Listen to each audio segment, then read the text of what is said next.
इस पवित्र भूमि पर आप और हमको श्रवण करने का सौभाग्य प्राप्त हुआ है। बड़े भाग्यशाली हैं रेवाड़ी के सभी रहनिवासी जो इस पवित्र शिव महापुराण की कथा को श्रवण करने के लिए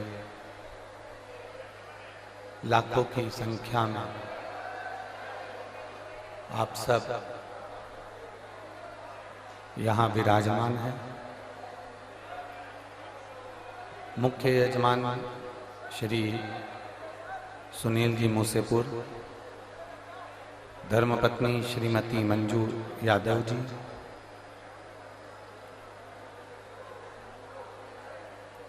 प्रेरणा स्त्रोत श्री राव इंद्रजीत सिंह जी, श्री आरती सिंह राव जी एवं संपूर्ण रेवाड़ी हरियाणा के रहनिवासी एक बार यजमान परिवार के लिए जोरदार ताली बजाकर स्वागत वंदन अभिनंदन। जिन्होंने इस पवित्र कथा का लाभ आप और हमको दिया है। पीताम्बरा पीठ से पधारे महंत बाबा सतवीर नाथ जी महाराज, अष्टाधाम रेवाड़ी हरियाणा से, रेवाड़ी हरियाणा के नजदीक में मां बगलामुखी की सिद्धपीठ अट्टाधाम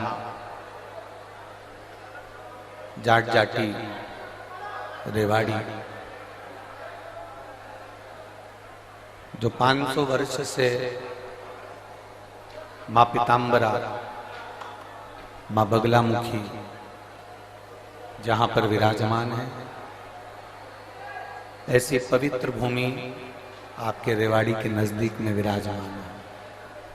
एक बार मां पीताम्बरा के चरणों को नमन करते हैं, जोरदार ताली बजाकर उनको साधुता। अभी हम भी 2 दिन पहले मां पीताम्बरा के रेवाड़ी के इस पवित्र ग्रामीण क्षेत्र में जहां मां बगलामुखी विराजमान है, वह दर्शन करने के लिए गए थे। वहां का एक स्फटिक शिवलिंग का दर्शन किया, मां बगलामुखी का दर्शन किया। कभी योग लगे तो आप भी वहां जो स्फटिक का शिवलिंग है उसका दर्शन अवश्य करें और अपने जीवन को सार्थक बनाएं। शिव तत्व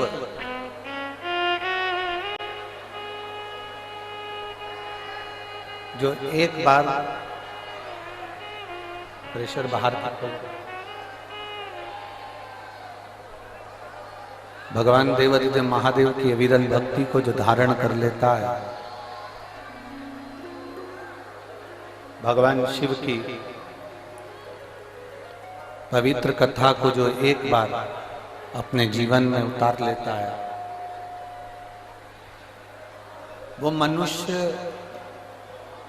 केवल एक साधारण सा मानव नहीं रहता।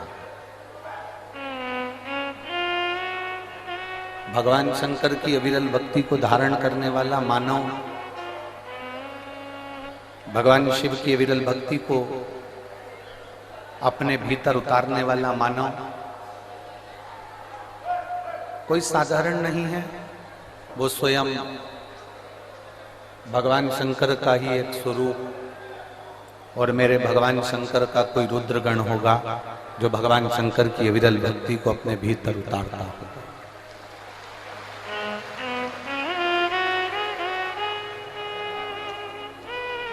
वो कहते हैं ना कि बिना जले भभूति नहीं मिलती, बिना जले भभूति नहीं मिलती और बिना चले अनुभूति नहीं मिलती। जब तक आप चलोगे नहीं इस पथ पर तब तक आपको अनुभूति का कोई महसूस ही नहीं होगा। जिस दिन आपने भगवान शंकर के पथ पर चल पड़ जाता है तब उसको मालूम पड़ जाता है कि शंकर का शिव नाम है क्या, श्री शिवाय नमस्तुभ्यम में है क्या, भगवान शंकर की विरल भक्ति में है क्या, भगवान के भजन में है क्या, तब उसको ज्ञात होने लगता है। और तेरी कृपा बिना न हिले एक भी अणु, लेते श्वास तेरी कृपा से तनु तनु, बखान क्या करूं मैं राखों के ढेर का, चपटी भभूत में खजाना कुबेर का, हे गंगाधर मुक्ति द्वार ओमकार तू, भोले ओमकार तू, आयो शरण तिहार शंभु तार तार तू। बिना चले अनुभूति नहीं हो सकती। आप इस पथ पर जब चलेंगे, आप जब शंकर जी के मंदिर जाना प्रारंभ करेंगे, आप जब शिव जी को एक लोटा जल चढ़ाना प्रारंभ करेंगे, आप जब भगवान शंकर का गुणगान करना प्रारंभ करेंगे, आप जब भगवान शिव की अविरल भक्ति को धारण करना प्रारंभ करेंगे, आप जब श्री शिवाय नमस्तुभ्यम मंत्र बोलना प्रारंभ करेंगे, आप जब एक बेलपत्री उठाकर भगवान शंकर पर चढ़ी हुई खाना प्रारंभ करेंगे, तब तुम्हें अनुभव होगा कि इस पथ पर चलने का लाभ क्या होता है, भगवान शंकर की भक्ति का लाभ। शिवलिंग को केवल शिवलिंग मत मानना। भगवान शंकर के शिवलिंग को केवल शिवलिंग मानने की गलती ना करिए। भगवान शंकर के शिवलिंग को केवल शिवलिंग ना समझिए। तुम्हारे घर में जो भगवान शंकर का लिंग विराजमान है, भगवान शंकर का शिवलिंग विराजमान है, उसको केवल शिवलिंग मत समझिए। उसको केवल शिवलिंग समझने का प्रयास ना करिए। भगवान शंकर का अगर शिवलिंग आपके घर में विराजमान है, भगवान शंकर का शिवलिंग आपके घर में शिवालय में विराजमान है, भगवान शंकर का शिवलिंग आपके घर के पास में कोई मंदिर में विराजमान है, भगवान शंकर का शिवलिंग यदि आपके नजदीक में विराजमान है, तो ये समझ लेना कि वो शिवलिंग नहीं है, वो शंकर का केवल शिवलिंग नहीं है। ये समझ लेना कि कोई बड़ा दुनिया का सबसे बड़ा हॉस्पिटल तुम्हारे घर के अंदर और तुम्हारे घर के नजदीक में विराज है।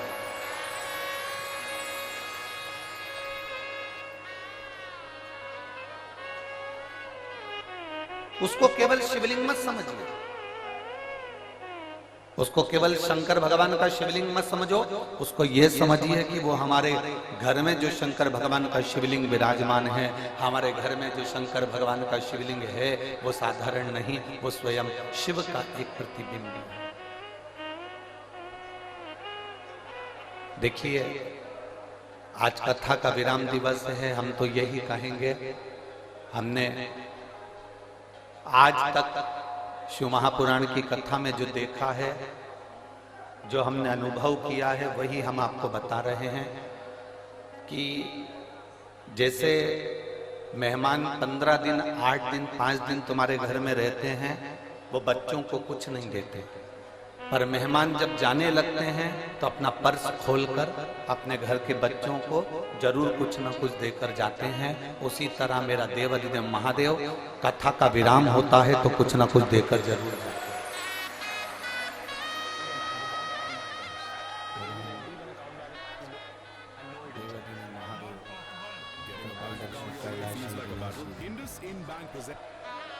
भगवान शिव जितना प्रेम से कथा सुन सकते हो, उन्हीं पावन उतना प्रेम से कथा सुनिए।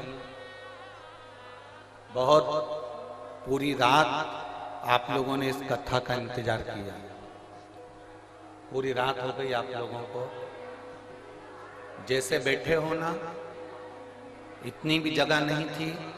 रात्रि को जब हम आए थे यहाँ पर, इतनी भी जगह नहीं थी कि कोई अच्छे से सो सके, क्योंकि पंडाल पूरे भरे हुए थे और पूरा ग्राउंड चारों तरफ से भरा हुआ था, कोई जगह बची नहीं। पूरी रात आपको केवल शिव महापुराण के इंतजार में निकल गई।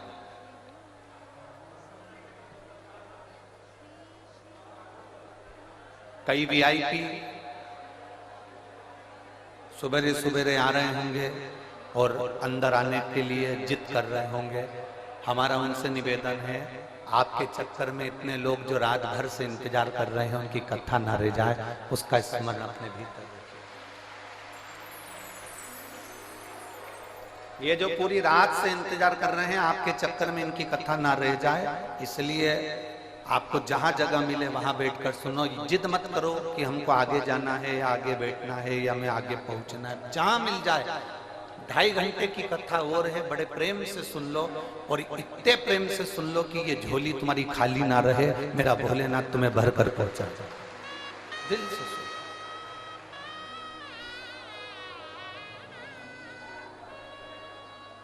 शंभु शरण मांगू घड़ी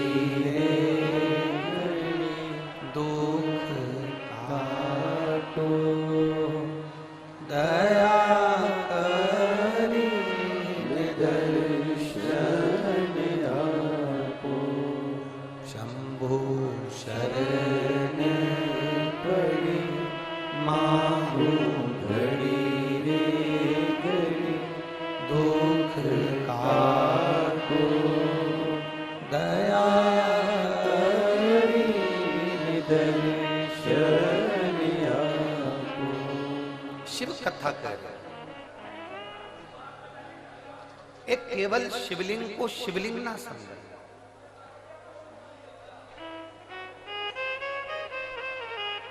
अगर एक छोटा सा भी शिवलिंग आपके घर में विराजमान है तो समझ लें कि वो बड़ा सा बड़ा हॉस्पिटल तुम्हारे घर में विराजमान है। छोटा सा शिवलिंग नहीं है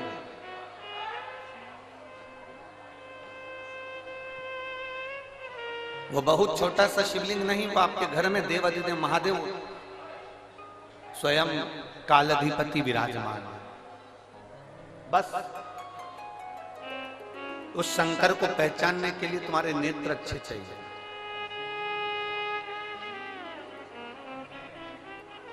सब्जी बनाने से पहले, आलू बनाने से पहले आलू को धोते हो कि नहीं धोते हो? जम के बोलो जरा।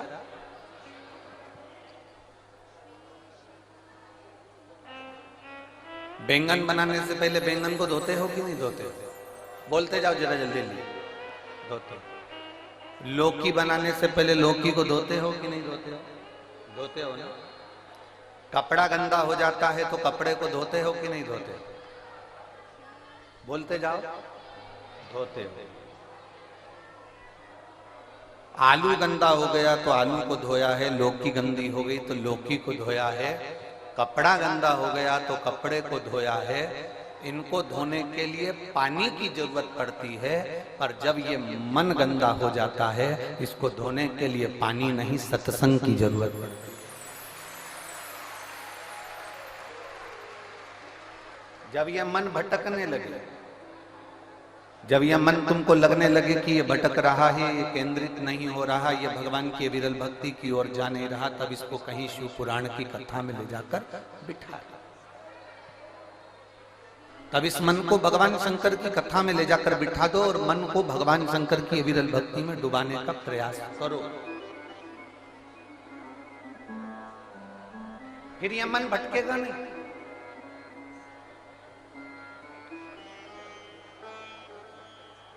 अगस्त ऋषि की एक कथा थी।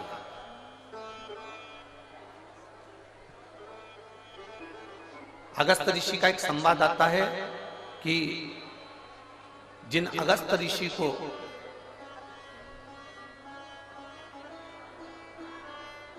जिन्होंने पूरे समुद्र को चुल्लू में भरकर पी लिया,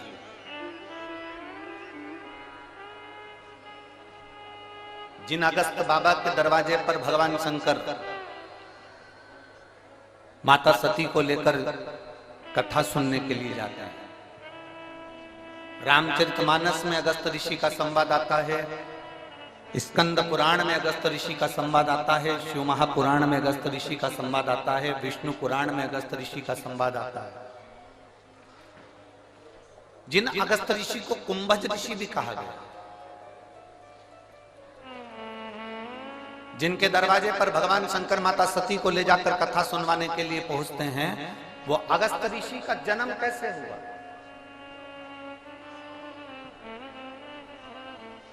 वो अगस्त ऋषि ने कोई बहुत बड़ा तप करा था जो अगस्त ऋषि बन गए?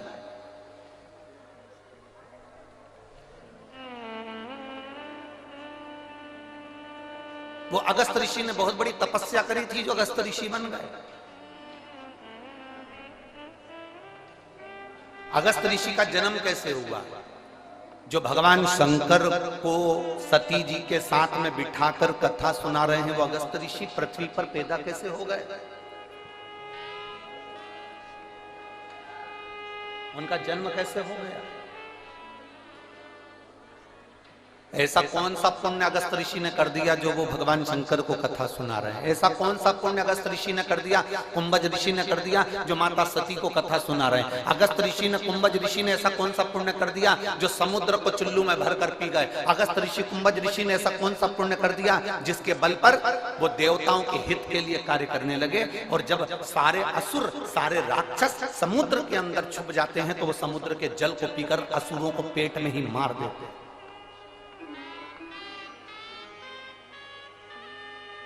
वो कुंभज बाबा, वो अगस्त ऋषि का जन्म कैसे हुआ?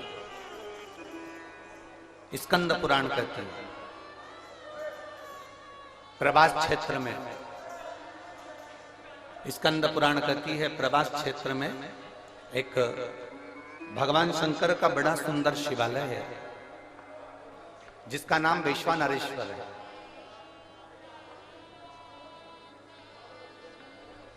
वैश्वानेश्वर शिवलिंग का एक बड़ा सुंदर प्राचीन, बहुत प्राचीन कहते हैं, हजारों हजारों वर्ष पहले का वो शिवलिंग है, बहुत प्राचीन। कई वर्ष निकल गए, हजारों हजारों वर्ष। कहते हैं जिस समय पर काशी का निर्माण था, उस समय पर शंकर पार्वती जब भ्रमण के लिए निकले थे तो वैष्णेश्वर शिवलिंग का निर्माण उन्होंने खुद किया है, प्रभास से।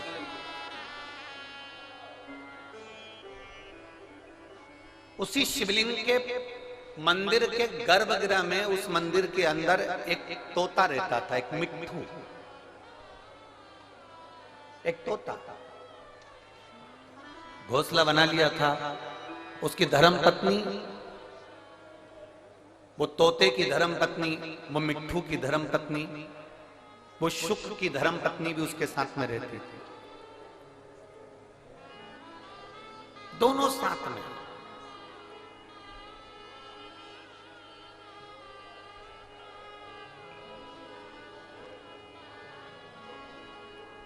रोज प्रतिदिन वो तोता, वो शुक्र, वो पक्षी उड़कर जाता, घास का एक तिनका उठाकर लाता और अपना घोंसला बनाता जाता। वो तोती, वो शुक की पत्नी, वो भी जाती, घास का एक तिनका उठाकर लाती और अपना घोंसला बनाती रहती। पति पत्नी ने दोनों ने मिलकर घोंसला तैयार करा, घूमते आते जाते, बस वो एक तिनका उठाकर लाते और घोंसला तैयार करते, और घोंसला तैयार करते करते करते करते उस घोंसले में रहना चालू कर दिया उन्होंने। मंदिर में एक घोंसला बना लिया, शंकर के शिवलिंग के उस मंदिर में उन्होंने घोंसला बनाया, और वो पक्षी, वो तोता अपनी पत्नी के साथ में उसमें रह रहा है। अब दोनों घूमने जाते हैं, दोनों आते हैं और वहां बैठ जाते हैं। समय बीता, दोनों के प्राण छूट गए, दोनों मर गए। दोनों के प्राण छूटे। और प्राण छूटने के बाद वो जब तोता तोती मरे, मरने के बाद यम की कैद में जब वो चढ़े, धर्मराज ने उनका निर्णय किया। धर्मराज से किसी ने कहा कि ये तोता तोती मरे हैं, ये पक्षी मरे हैं, ये पक्षी मरे हैं, तो इनका अगला जन्म किसका होगा। इतने में धर्मराज ने कहा कि इन्होंने अपनी पूरी जिंदगी अपना घोंसला बनाने में निकाल दी, अपना घर बनाने में निकाल दी, इसलिए इनको स्वर्ग नहीं मिलेगा, इनको अच्छा जन्म नहीं मिलेगा, इनको नरक फेंक दिया जाएगा। इतनी देर में वहीं से नंदी पर बैठकर मेरे देवाधिदेव महादेव निकल कर जा रहे थे, जो कालाधिपति थे।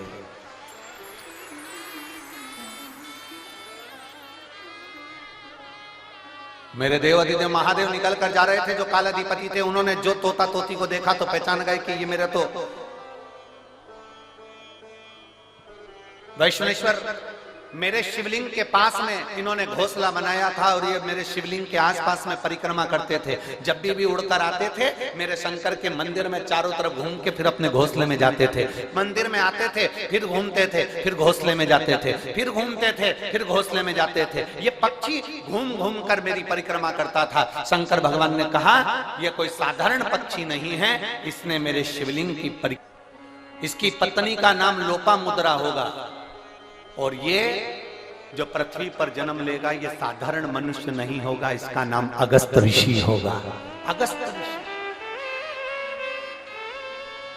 अब जरा विचार करिएगा, शंकर भगवान के शिवलिंग के ऊपर चारों तरफ घूम रहा है, तो पक्षी अगस्त ऋषि का जन्म पा लेता है।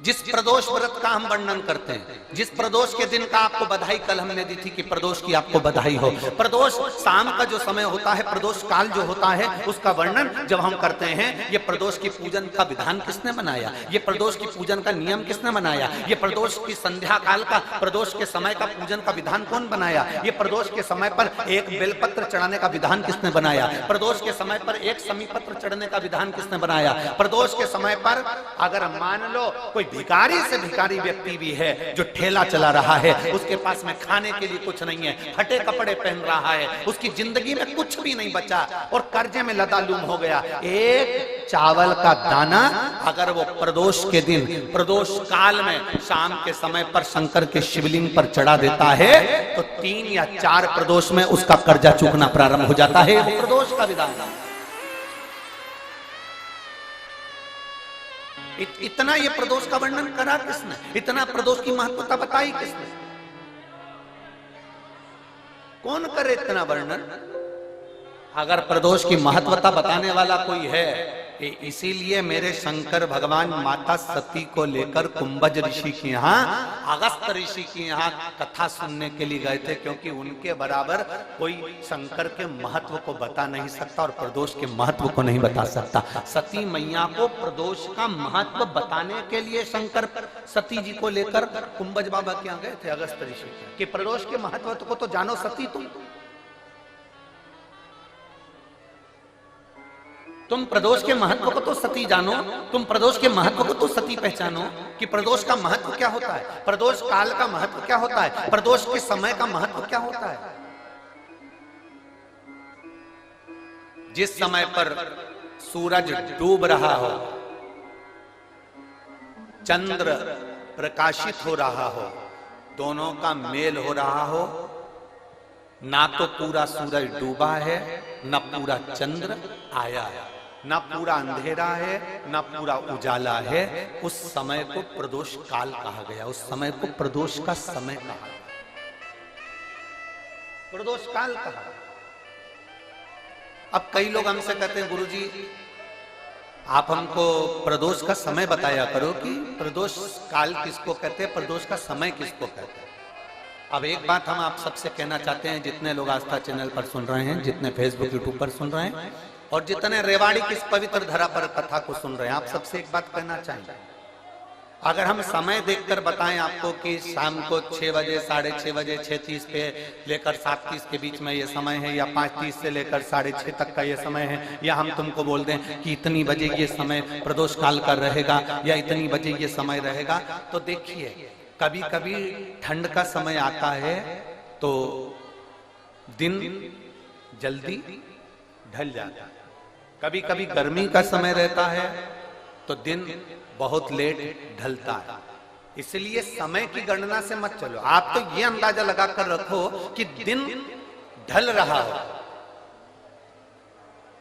अंधेरा होना शुरू हो रहा हो, सूरज डूब रहा हो, चंद्र प्रकाशित हो रहा हो, अंधेरा अपना काम कर रहा है, सूरज ढलता जा रहा है, दिन कम होते चले जा रहा है और अंधेरा थोड़ा बढ़ते चले जा रहा है। इन दोनों का जो मिलन का समय हो, अब वो कितनी भी बजे, आप तो बस उसके मिलन का समय निकाल लो, वही समय प्रदोष काल कहलाता है, वही समय प्रदोष काल।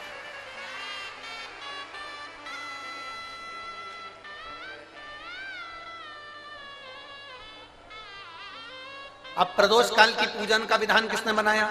कोई आपसे पूछे तो क्या बताओगे? जम के बोलो जल्दी से, कौन ने बताया था? अगस्त ऋषि।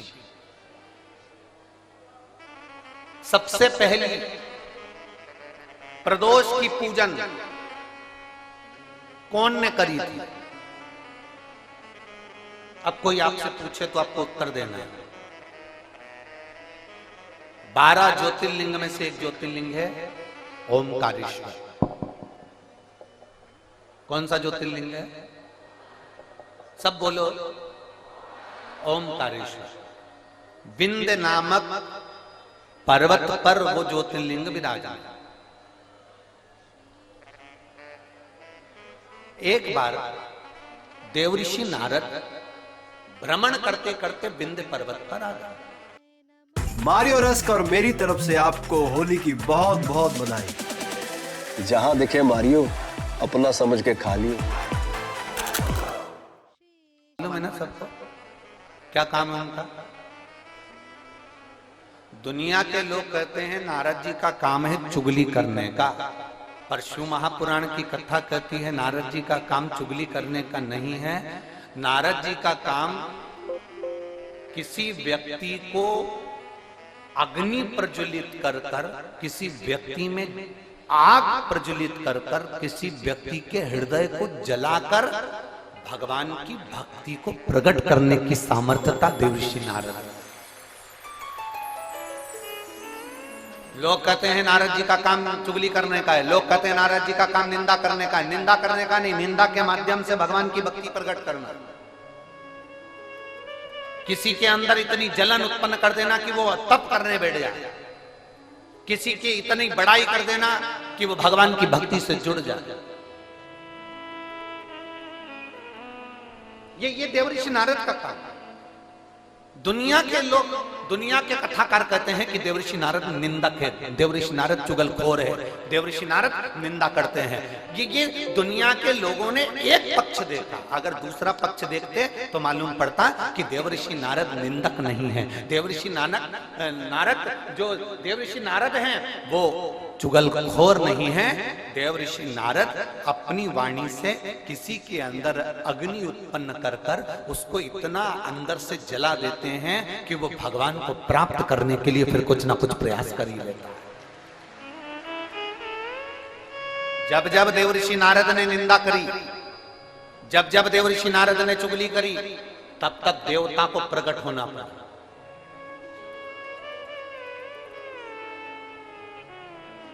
गए थे माता लक्ष्मी के पास में।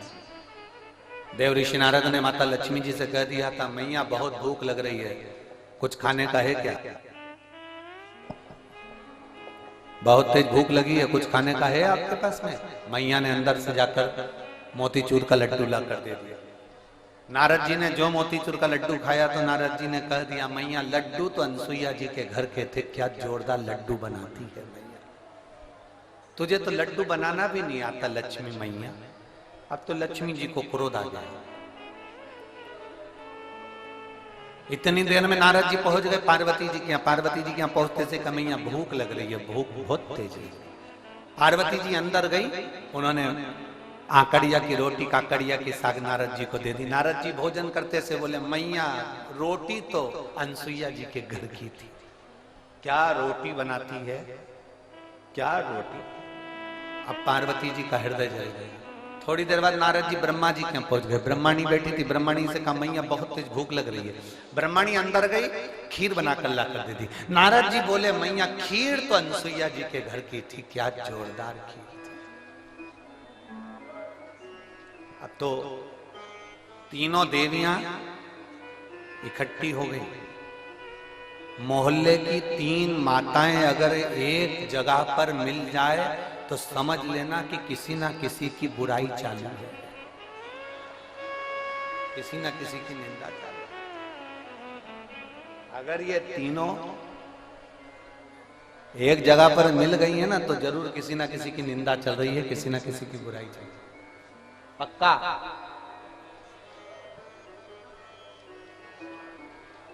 इकट्ठी हो गई। तीनों देवियों ने आपस में विचार करा कि अपन तो परेशान हो गए नारद जी के कारण। अनसुईया अनसुईया अनसुईया अनसुईया, ऐसा क्या अनसुईया में, अपने अपने पतियों को परीक्षा लेने भेज दो। ब्रह्मा विष्णु महेश तीनों परीक्षा लेने के लिए चले। और जैसे ही ब्रह्मा विष्णु महेश परीक्षा लेने के लिए चले, परीक्षा लेने के लिए जैसे ही चल दिए, इतने में तीनों दरवाजे पर पहुंचकर भिक्षा मांग रहे। माता भिक्षाम दे, माता भिक्षाम दे, माता भिक्षाम दे। अनसुईया जी बाहर निकल कर आई। और माता अनसुईया जब बाहर निकल कर आई और माता अनसुईया जी ने जो दर्शन किया,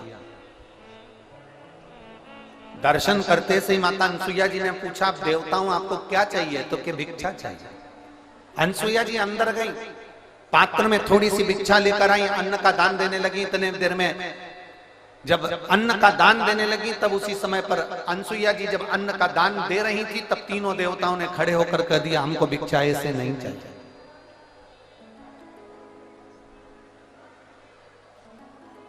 हमको ऐसी भिक्षा नहीं चाहिए।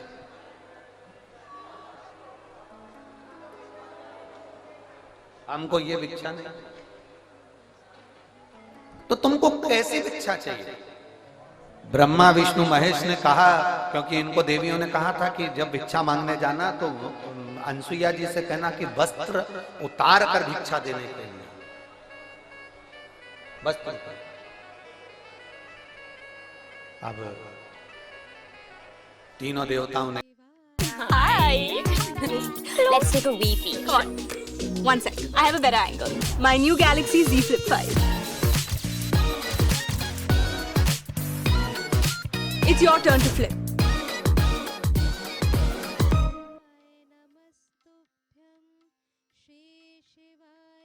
आप कह रही हो कि भिक्षा चाहिए और भिक्षा चाहिए और वो भी वस्त्र उतार कर चाहिए। अनसुईया जी ने कहा, बाबा ऐसी कोई भिक्षा कोई नारी कभी नहीं दे सकती, ये भिक्षा कभी कोई नारी नहीं देगी। नारी अपने वस्त्र उतार कर कैसे भिक्षा देने आएगी? तीनों ने, जो ऋषि का रूप रखकर आए थे, साधु का रूप रखकर आए थे, उन तीनों ने कहा, माँ भिक्षा तो हम ऐसे ही लेते हैं, अगर दोगी तो लेंगे, वरना भूखे रह जाएंगे, और अगर हम भूखे रह गए तो उसका दोष तुम्हें लगेगा। अनसुईया जी अंदर गई। नारद जी ने जो तीनों देवियों को अग्नि उत्पन्न करी थी, वो अग्नि आप काम कर गई। अनसुईया जी अंदर जाकर जल लाई। अगर मेरा सातित्व पक्का है, मैंने अपने पति की सेवा परमेश्वर मानकर करी है, तो ये तीनों की तीनों बच्चे हो जाए। जो जल छोड़ा, तीनों की तीनों देवता 1.5 महीने के छोड़ा हो गए। 1.5 महीने।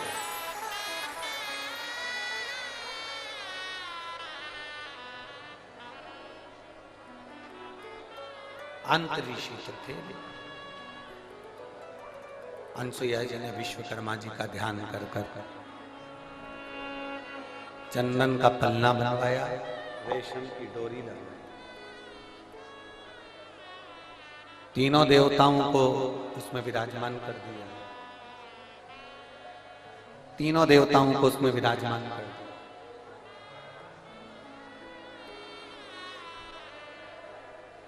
और तीनों देवता उसमें विराजमान हो गए।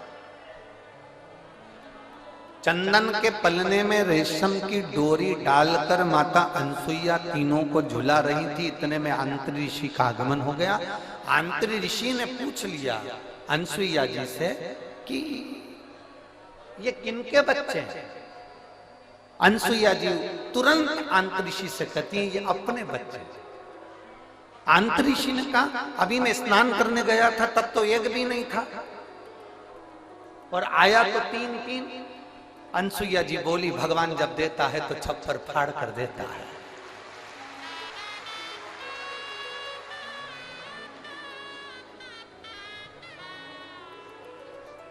और माता अनसुईया ने डाल दिया पालना, बन करके झूल रहे तीन देवता। झूल अब नारद जी का काम देखिए। दुनिया के लोग कहते हैं नारद निंदा करते हैं, दुनिया के लोग कहते हैं नारद चुगली करते हैं। अगर नारद नहीं होते तो चंद्र प्रकट नहीं होते, अगर नारद नहीं होते तो दुर्वासा प्रकट नहीं होते, अगर नारद नहीं होते तो दत्तात्रेय भगवान प्रकट नहीं होते, अगर नारद नहीं होते।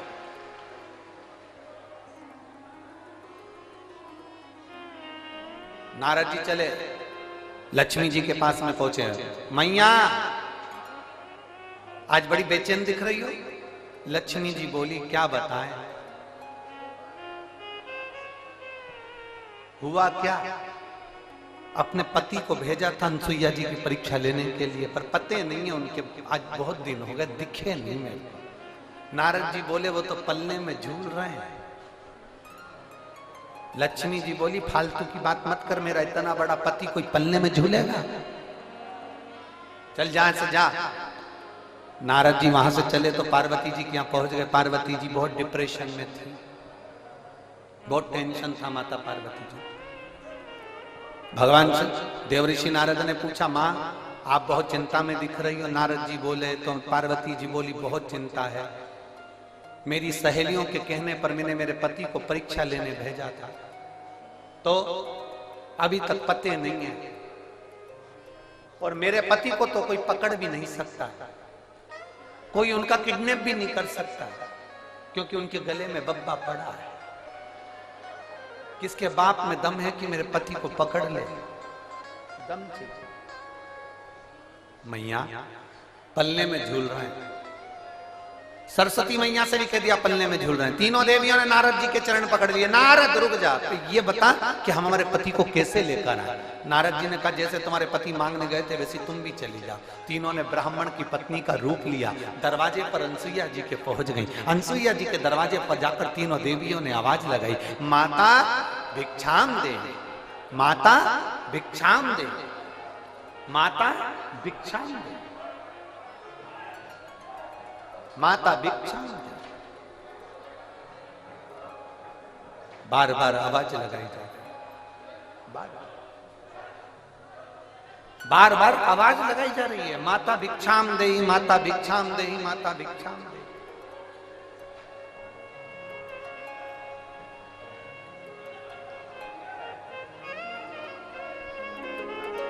बार बार आवाज लगाई और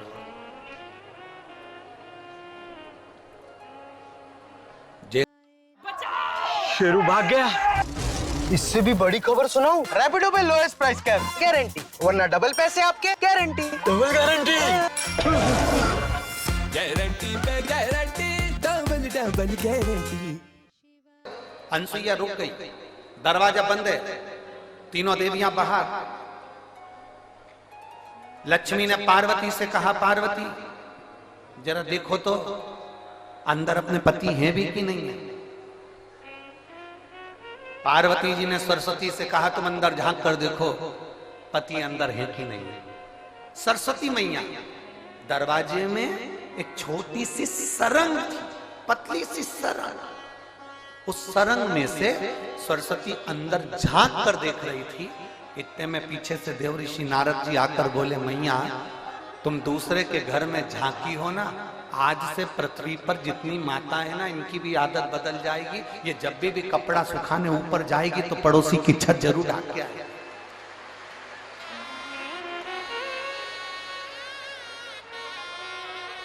ए मैया, होली पे दिवाली पे अपने यहाँ पर पपड़िया बनी कि नहीं बनी, गुजिया बना कि नहीं बना, मठरी बनी कि नहीं बनी, चकली बनी कि नहीं बनी, अपने घर पर अचार डला कि नहीं डला, अपने घर पर कुछ काम हुआ कि नहीं हुआ, इनको कोई मतलब नहीं रहेगा। पड़ोसी क्या जरूर देखेगी तूने क्या बनाया, उससे जरूर। दिवाली पर अपने यहाँ रंगोली डली कि नहीं डली से मतलब नहीं है, पर पड़ोसी की रंगोली जरूर देखेगी उसने कौन सी बनी। क्योंकि माँ आप झांकी हो, आप झांकी हो, इसलिए ये गुण आ जाएगा। जब सुना, थोड़ी देर बाद माता अनसुईया जी ने दरवाजा खोला। जैसे दरवाजा खोला, तीनों देवियां चरणों में पड़ गईं। तीनों देवियां। आंत ऋषि ने अनसुईया जी से पूछा, ये कौन है? अनसुईया जी बोली, ये अपनी बहुएं हैं। आंतरी ऋषि बोले, बेटे इत्ते से बहु साथ साथ हाथ। इतने में तुरंत अनसुईया जी ने तीनों से कहा, तुम्हारे ससुर जी हैं, पांव पड़ो, पांव पड़ो जल्दी से। तीनों देवियों ने आंतरी ऋषि के चरण छुए। आंतरी ऋषि ने अनसुईया जी का हाथ पकड़ा और एक कोने में ले जाकर पूछा, अनसुईया पागल हो गई है? बेटे इत्ते से और बहू लिया साथ साथ हाथ की, तुझमें अक्ल वकल नहीं है क्या? बिल्कुल भी। इतने से बच्चे की कोई शादी करते हैं जो इतनी बड़ी बड़ी बहुएं लेकर आ गई? इतने में अनसुईया जी बोली अपने पति से, स्वामी आजकल की बहुएं कमाता हुआ पति मिल जाता है, लेकर के अलग हो जाती हैं। हमने कैसे पाल पोस कर बड़ा करा हम जानती हैं, अब बड़ा करेगी तब मालूम पड़ेगा, ले जा।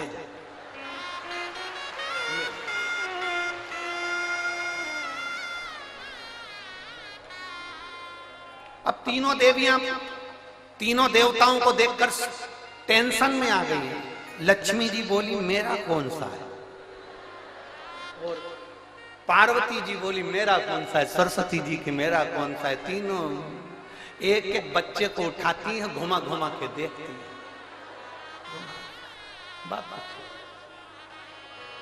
हर माल 2 रुपया, जिसका जो अंश है उठा लो।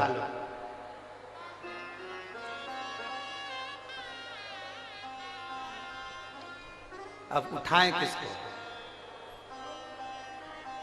लक्ष्मी जी सबसे पहले बोली कि देखो, सबसे पहले मैं विद्वान भी हूं और चतुर भी हूं, और मैं अपने पति को छांट सकता हूं। जो ज्यादा विद्वान होता है, जो ज्यादा चतुर होता है, सब्जी के ठेले पे वही सड़ी हुई भिंडी लेके आता है।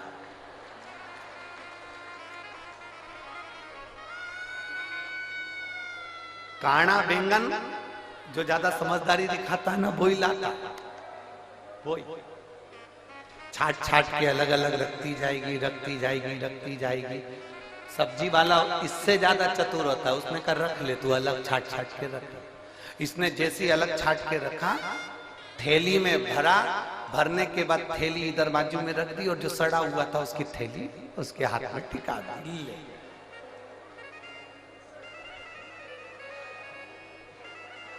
लक्ष्मी जी बोली, सबसे पहले मैं छाटूंगी। लक्ष्मी जी ने अपने पति को छाटा। जो छाटने बैठी लक्ष्मी जी, तो भगवान ब्रह्मा जी को उन्होंने अपनी गोदी में उठा लिया, और ब्रह्मा जी को गोदी में उठाकर बोली, ये मेरे पति हैं। उनको जो हाथ में लिया, इतनी देर में तो अनसुईया जी को हंसी आ गई। अनसुईया जी को हंसी आई, उन्होंने कहा रुको, इन तीनों को वापिस सुलाओ। जमीन पर सुलाया। अनसुईया जी ने हाथ में जल लिया, अगर मेरा पतिव्रता धर्म प्रबल है, मेरा सातित्व पक्का है, तो मैं जल छोड़ती हूँ, ये तीनों के तीनों बड़े हो जाएं। तीनों बड़े हुए, उन्हीं के अंश अवतार चंद्र, दुर्वासा और दत्तात्रेय भगवान प्रकट।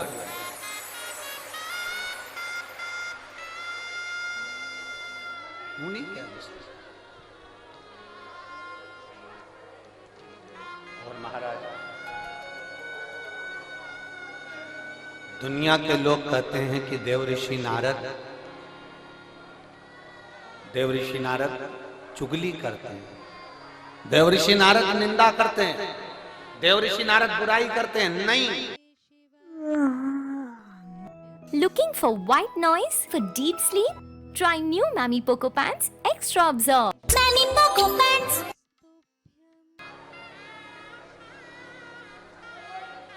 इसीलिए महाराज, इसीलिए नारायण श्रीमन नारायण, नारायण श्रीमन नारायण, नारायण श्रीमन नारायण, नारायण श्रीमन नारायण, नारायण श्रीमन नारायण, नारायण श्रीमन नारायण।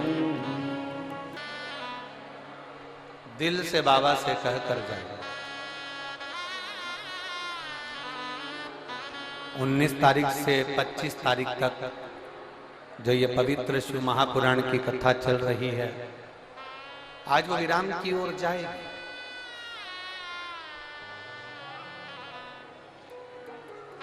1 अप्रैल से 7 अप्रैल तक मनासा नीमच जिले में 1 बजे से 4 बजे तक कथा टीवी पर आई। उस कथा का नाम है बेलपत्र शिव महापुराण की कथा। एक एक बेलपत्र का महत्व उस कथा में अपन जानेंगे और उस कथा में अपन समझेंगे कि बेलपत्र की महत्वता क्या है।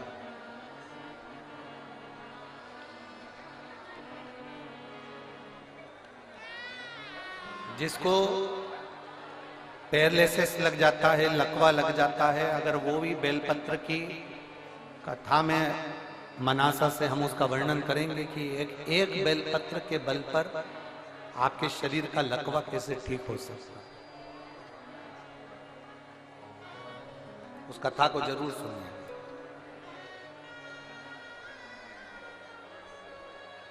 दिल से सब प्रार्थना करें, भाव से बैठकर।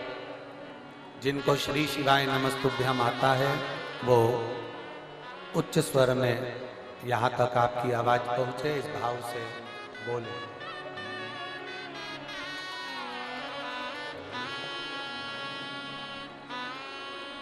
श्री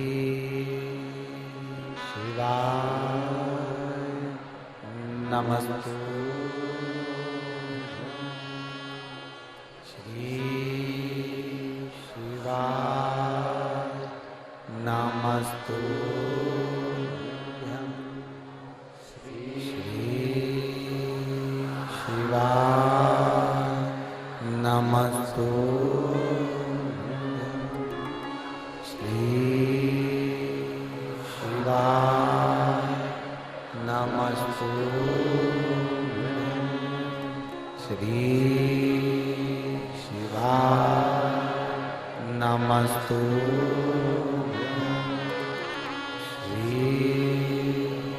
शिवाय नमस्तुभ्यम, श्री शिवाय नमस्तुभ्यम। भोला सब दुख काटो ओ भोला, सब दुख काटो। शिव शंकर जपो तेरी माला, भोले बाबा जपो तेरी माला, भोला सब दुख काटो हमारा।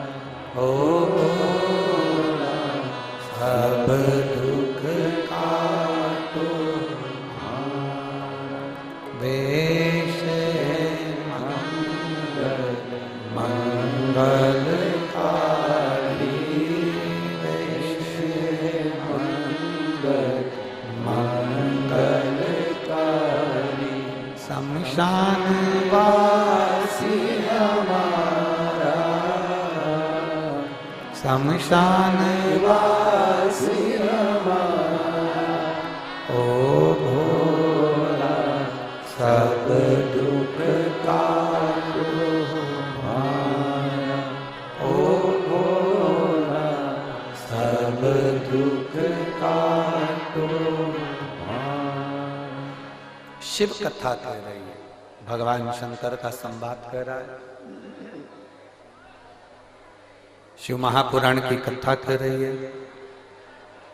देवऋषि नारद विंध्य पर्वत के पास में जाकर कहते हैं, विंध्य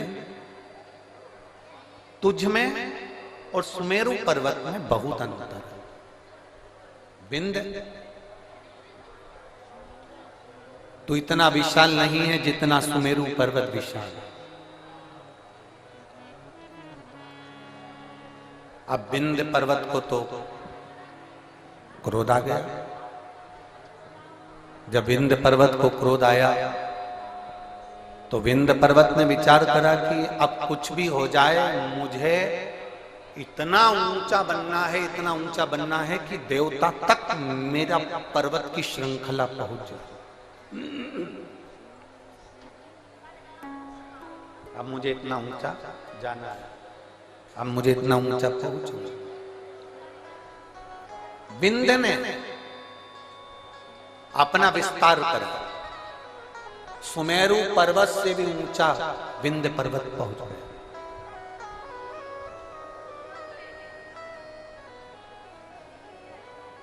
सूर्य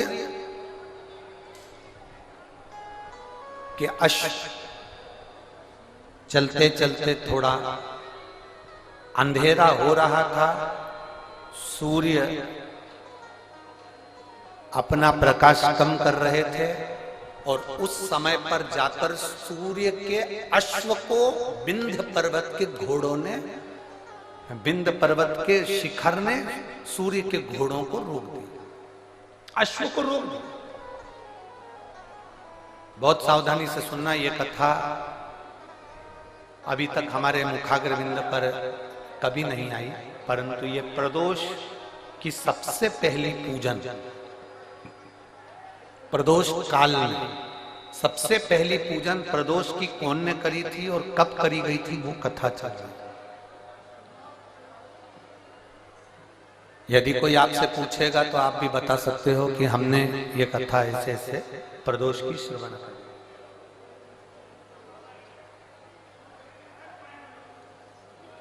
एक सुख का अनुभव कराती है प्रदोष की पूजा।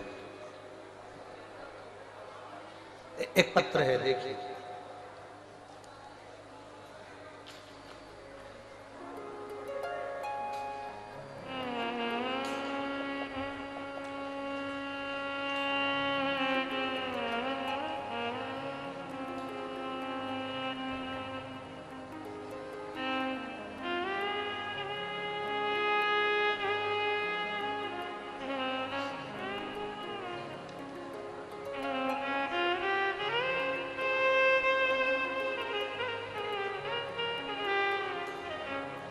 मेरा नाम अंशु, मैं अंशु हूं। मैं गाजियाबाद उत्तर प्रदेश की रहने वाली हूं। कहीं बैठी हो तो हाथ हिला सकती हूं। मेरा नाम अंशु है, आशु है। मैं गाजियाबाद उत्तर प्रदेश की रहने वाली हूं। कहीं बैठी हो तो हाथ हिला सकती हूं। उत्तर प्रदेश गाजियाबाद से आई हूं।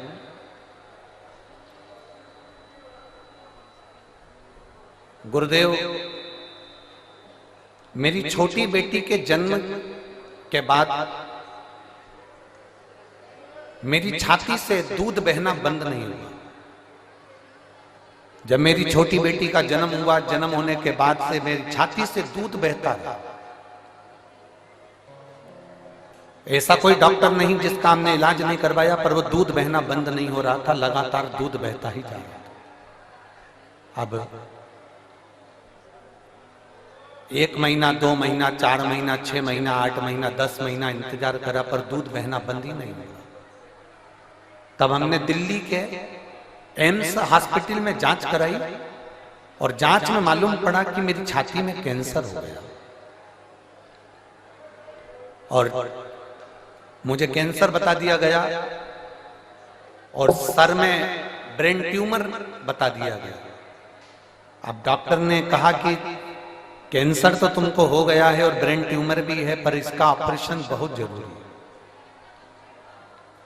16 मार्च 2024 ऑपरेशन की तारीख दी गई। आज कौन सी मार्च चल रही है? जम के बोलिए। 23 मार्च 2024। 16 मार्च 2024 ऑपरेशन की तारीख दी गई और जैसे ही हमको 1 महीने बाद की जो तारीख दी गई, हम जब फरवरी में उनको दिखाए तो उन्होंने हमको 16 मार्च 2024 की तारीख दी और 1 महीना हमको दिया गया कि ये ब्रेन ट्यूमर का और कैंसर का ऑपरेशन सर्जरी आपको कराना है। हम दिल्ली के एम्स हॉस्पिटल से वापिस आ गए, घर गए। घर पर जाकर हमारे परिवार वालों ने कहा अपन हॉस्पिटल में तो दिखा कर आ गए, अब एक काम करते हैं कि अपन सब लोग मिलकर सीहोर चलते हैं और कुबरेश्वर बाबा की वहां कंकर शंकर की पूजन करेंगे, वहां से अपन मांगकर रुद्राक्ष ले आएंगे। गुरुदेव, उस समय पर रुद्राक्ष मिल रहा था, केवल रुद्राक्ष वितरण बंद होने में 2 दिन रह गए थे, तभी हम सीहोर पहुंच गए और वहां से हमने कंकर शंकर की पूजन कर कर वहां से रुद्राक्ष ले लिया। रुद्राक्ष लेकर हम घर आ गए। 20 दिन लगातार उस रुद्राक्ष को पानी में गलाया, शिवजी को चढ़ाया और उस पानी को पीना प्रारंभ करा। एक बेलपत्री शंकर जी को चढ़ी हुई खाना प्रारंभ किया। शंकर जी के मंदिर में झाड़ू पोछा लगाना प्रारंभ किया। दूसरी बार हम ओ भाई साहब, लाइन में आ जाओ। मैं लाइन वाइन में नहीं रुकता। रैपिडो बाइक वाली टैक्सी सबसे सेक्सी, बाइक वाली टैक्सी सबसे सेक्सी। ला जाएगी ना, मेरा ऑपरेशन नहीं होगा ना, तो जहां भी तेरी कथा होगी मैं वहां पहुंच जाऊंगी। बाबा की ऐसी कृपा हुई गुरुदेव। हम एम्स हॉस्पिटल में पहुंचे 16 मार्च के दिन। एम्स हॉस्पिटल में हमें ऑपरेशन की तारीख दी गई और हम जांच कराने के लिए जैसे ही अंदर गए, डॉक्टर ने हमारी रिपोर्ट देखकर आश्चर्य में पड़ गया कि तुम्हारा कैंसर तुम्हारे शरीर में नहीं है और तुम्हारा कैंसर समाप्त हो चुका है। मैं बाबा को नमन करने के लिए यहाँ पर आई हूँ। मेरे बाबा ने मुझे बचा लिया और मेरे शरीर में कैंसर नहीं निकला। जिस डॉक्टर ने मुझे कैंसर बताया था उसी ने बाद में मना कर दिया। मैं बाबा को धन्यवाद देने। कहीं बैठी हैं क्या? अगर कहीं बैठी हो,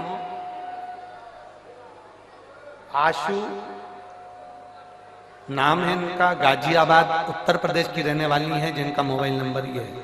शिव तत्व। एक पत्र और है।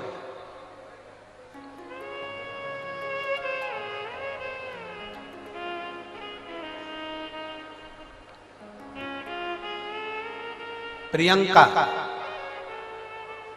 जिला बिजनौर, ग्राम झीरन के रहने वाली हूं। प्रियंका जी कहीं बैठी हो तो हाथ हिला सकती हैं।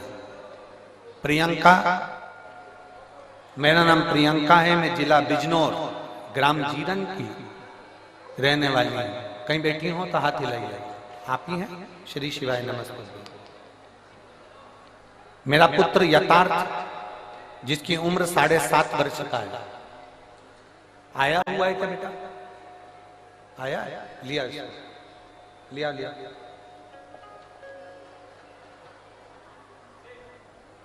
मेरा पुत्र यथार्थ 7.5 वर्ष का है। 6 मार्च 2023 को अचानक स्कूल में इसको उल्टी होने लगी और स्कूल में जब उल्टी होने लगी तो हमने नजदीक के हॉस्पिटल में भर्ती कराया। जांच में पता लगा कि बच्चे की पित्त की थैली में पत्थरी है और हम पेन क्रिया में सूजन है, जिसके कारण बच्चे को पेन क्रिया का अटैक हुआ है। यह देखते हुए हमने डॉक्टर को बच्चे को देहरादून हायर सेंटर के लिए रेफर कर दिया। जब देहरादून के हायर सेंटर में हम बच्चे को लेकर पहुंचे, 15 दिन इलाज करने के बाद छुट्टी करके घर भेज दिया, तब 7 दिन के बाद बच्चे को सीधे पांव में, सीधी टांग में बहुत भयंकर दर्द उठा। जब सीधी टांग में दर्द उठा, हम बच्चे को लेकर देहरादून उसी अस्पताल में पहुंचे। दोबारा जांच करने पर पता चला कि बच्चे को ब्लड कैंसर हो गया है। एक्यूट ल्यूकेमिया ब्लड कैंसर नामक एक बीमारी से ग्रसित हो गया। गुरुजी, जब यह सुनकर हम बहुत दुखी हो गए, तब डॉक्टर ने सलाह दी कि हमारे यहाँ पर बीमारी के डॉक्टर उपलब्ध नहीं है। इस बच्चे को जोक वाला कैंसर हुआ है, इस कैंसर की बीमारी के हमारे पास डॉक्टर नहीं है। आप देहरादून से इसको ले जा सकते हैं, आप बच्चे को आगे के इलाज के लिए दिल्ली ले जाओ। सर, गंगाराम अस्पताल के लिए हम बच्चे को दिल्ली लेकर आ गए। वहां पर हमने बोन मेरो टेस्ट कराया और बीमारी क्लियर हो गई कि इसको वो बीमारी है और कैंसर की बीमारी के कारण बस ये बच्चा तकलीफ में आ गया। अब करें तो करें क्या? डॉक्टर ने कहा दवाई देकर देखते हैं, अगर ठीक हो जाए, थोड़ा बहुत अंतर आ जाए तो ठीक है, नहीं तो ये बीमारी, इसको जो कैंसर हुआ है इसका इलाज सरल नहीं है। बच्चे की स्थिति में सुधार होना बहुत कठिन हो गया। जब बच्चे की स्थिति में सुधार नहीं आया, तब हमने पशुपतिनाथ का व्रत करना प्रारंभ करा। और पशुपतिनाथ का व्रत करते करते ही बच्चे को ना जाने कितनी समस्याएं सामने आकर खड़ी हो गई। कहीं उसका बीपी गड़बड़ हो रहा है, कहीं उसका दिमागी दौरा पड़ने लगा, शुगर का लेवल गड़बड़ हो गया, उसको डेंगू हो गया। पशुपति व्रत तो चल ही रहे थे गुरुजी, और उसके साथ में बच्चे को ये तकलीफें और बढ़ गई। अब करे तो करे क्या? इतने घबरा गए। हमने सोचा था कि बच्चे को पशुपति व्रत करेंगे तो थोड़ा सा रोग समाप्त होगा, पर इसको तो बीपी भी हो गया, दिमागी दौरा भी गड़बड़ हो गया, शुगर का लेवल भी गड़बड़ हो गया, डेंगू भी हो गया, और इसको बार बार हॉस्पिटल में भर्ती कराना पड़ रहा था। पर हिम्मत नहीं हारी गुरुदेव। आप कहते हो ना, बाबा कुछ ना कुछ अच्छा जरूर करेगा और बाबा जरूर सुनेगा। हमने फिर वापिस पशुपति व्रत करा, और व्रत करते करते हम सीहोर चले गए, और सीहोर जाकर कुबरेश्वर धाम का रुद्राक्ष लेकर आए, और वहां से कंकर शंकर की पूजन कर कर एक कंकर को उठा लाए। हम रुद्राक्ष गलाकर शंकर जी पर जल चढ़ा देते, बेलपत्री बच्चे को खिला देते।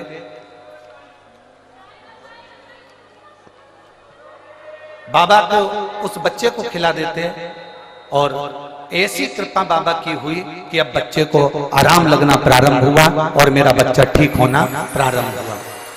गुरुदेव, बाबा की कृपा से बाबा ने ठीक करा है, और एक बेलपत्र अगर व्यासपीठ की मिलेगी तो मेरा बच्चा और भी ठीक होगा। ये मैं बाबा से प्रार्थना करने आया। शिव तत्व है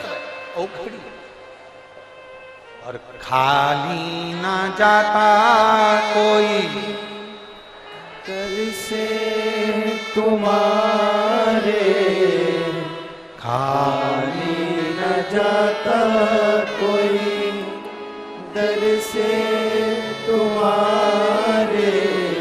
मैं भी हो नदी बाहे पसारे, अपने हृदय से लगा लो गिरा जा रहा हूँ, उठा लो भोले अपने दर से, अब तो ना डालो, गिरा जा रहा हूँ, उठा लो।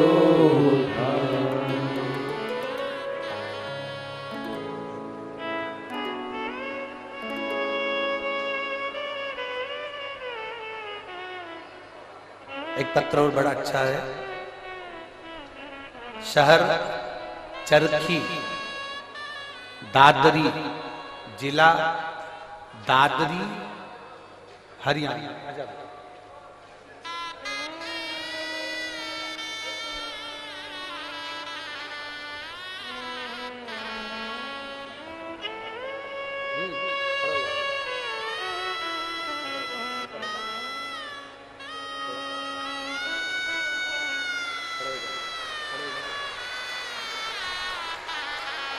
ठीक है, शंभू बोलो श्री शिवाय, श्री शिवाय नमस्ते।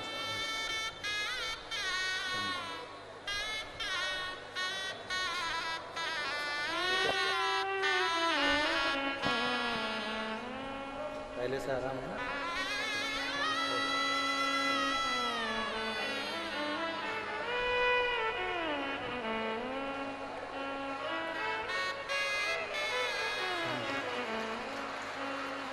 शहर चरखी, दादरी, जिला दादरी, हरियाणा। नाम ओमपति। फोन नंबर मेरा ये है। कहीं बैठी हो तो हाथ हिला सकती हूँ, कहीं बैठे हो तो हाथ हिला सकती हूँ। आप ही ने लिखा है, एक बार हाथ हिला दो। श्री शिवाय नमस्ते। शहर चरखी, दादरी, जिला दादरी, हरियाणा। ओमपति। फोन नंबर ये है। मेरे भाई के लिए गुरुदेव मैं वर्णन करना चाहती हूँ। शिव बाबा का क्या वर्णन करूं। मेरे भाई को 2023 से कैंसर हो गया है। उसका इलाज जिंदल हॉस्पिटल हिसार में चल रहा है। नाक में कैंसर हुआ, नाक का ऑपरेशन करवाया, फिर गले में कैंसर हो गया। गले में कैंसर हुआ। 2 साल से मैं आपकी कथा सुन रही हूं। मैंने मेरे भाई से कहा कि अगर डबल से कैंसर हो रहा है तो तू सीहोर जा, रुद्राक्ष ला और उस रुद्राक्ष को पानी में गलाकर शिव जी को चढ़ाकर पीना प्रारंभ कर। मैं मेरे भाई की तरफ से यहाँ पर दंडवत करने के लिए, प्रणाम करने के लिए आई हूँ, कथा सुनने के लिए आई हूँ। हम लोग रुद्राक्ष लेने के लिए सीहोर चले गए और वहां से रुद्राक्ष लेकर आए। जब रुद्राक्ष लेकर आए, भाई की एक रिपोर्ट, एक ऑपरेशन और डॉक्टर ने बोल दिया था वो कराना था, जो कि 12 मार्च 2024 को वो ऑपरेशन होना था। हमने बाबा से प्रार्थना करी, अगर बाबा आप संभाल लोगे तो मैं कथा सुनने के लिए पंडाल में जाऊंगी। मेरे भाई की जब दूसरी रिपोर्ट हमने जब जिंदल हॉस्पिटल में दिखाया तो 12 मार्च के दिन रिपोर्ट में आया कि इसकी सारी रिपोर्ट नील है और ये बालक अब ठीक हो गया है, इसका कैंसर समाप्ति का। एक बार हाथ हिला दो बहन, बधाई। इसके लिए एक बेलपत्र ले जाओ, आ जाओ आ जाओ, एक बेलपत्र इसके लिए ले जाओ। शिव है वो घड़ी है और खाली ना जाता कोई दर से तुम्हारे, खाली न जाता कोई दर से तुम्हारे। मैं भी खड़ी हूँ बाहें पसारे, अपने हृदय लगा लो गिरा जा रहा हो, उठा लो भोले अपने दर से अब तो न टालो, गिरा जा रहा हो, उठा लो। एक शिव भक्ति को जगाइए।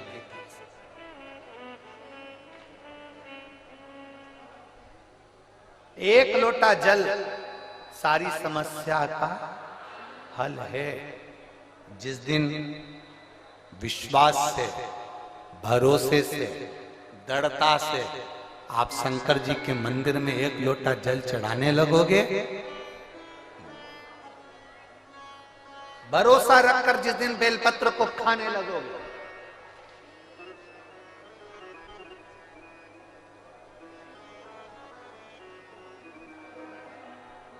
जिस दिन बेलपत्र को खाने लगे,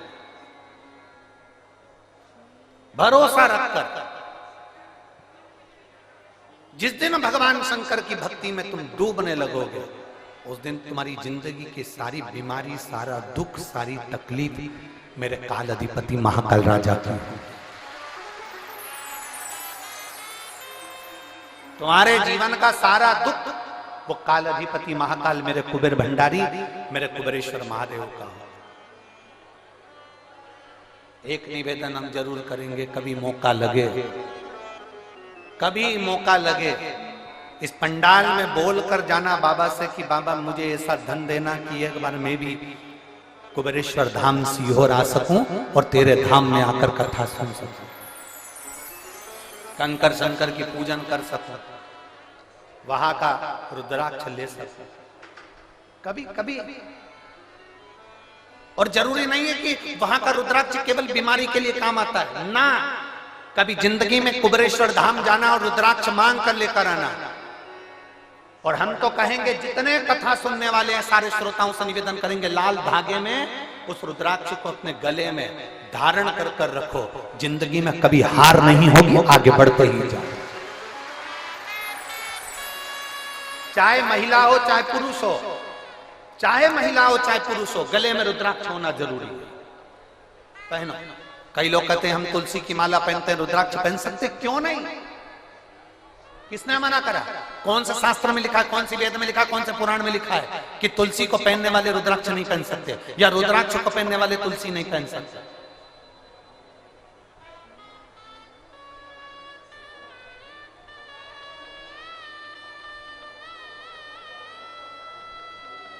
तुलसी यदि नरक से छुड़ाकर वैकुंठ भेज सकती है, तो रुद्राक्ष रोग से मुक्त कराकर तुम्हें अपने हॉस्पिटल से घर भेज सकता है। एक रुद्राक्ष, और वो रुद्राक्ष नहीं है, वो मेरा शंभु है, वो मेरा शंकर, मेरा ओघड़ी, मेरा त्रिकालदर्शी, मेरा कैलाशी, मेरा विनाशी।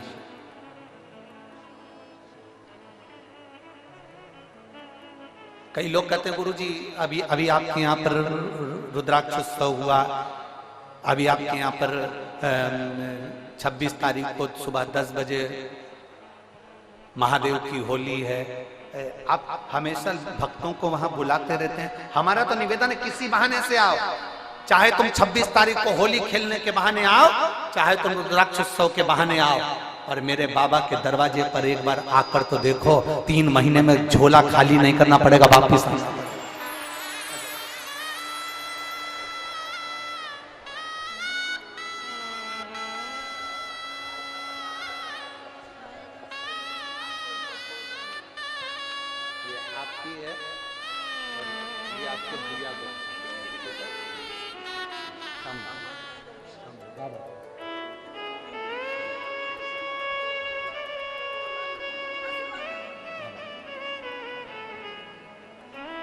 एक बार आप किसी भी बहाने से पर कुबेर भंडारी के दरवाजे पर आओ। अगस्त बाबा तो काशी में निवास कर रहे हैं, देवऋषि नारद ने लगा दिया, विंध्याचल पर्वत ने अपनी आकृति बढ़ाई, सुमेरु से ऊंचा होने के लिए सूर्य नारायण भगवान का रथ रुक गया, दिन ढल रहा था, अंधेरा हो रहा था, उसी समय पर सूर्य के रथ रुक गया। समझ में नहीं आ रहा सूर्य देवता को करूं क्या। वो प्रदोष काल था, वो प्रदोष का समय था, वो प्रदोष की घड़ी थी, वो प्रदोष का पल था, जिस समय पर सूर्य ढल रहा था और रात्रि हो रही थी। दोनों का मिलन होते समय अश्व रुक गए। विंध्य पर्वत ने सूर्य के अश्वों को रोक दिया, आगे नहीं बढ़ पा रहे थे। सूर्य करे क्या? तब सूर्य देवता ने एक बच्चे का रूप रख लिया।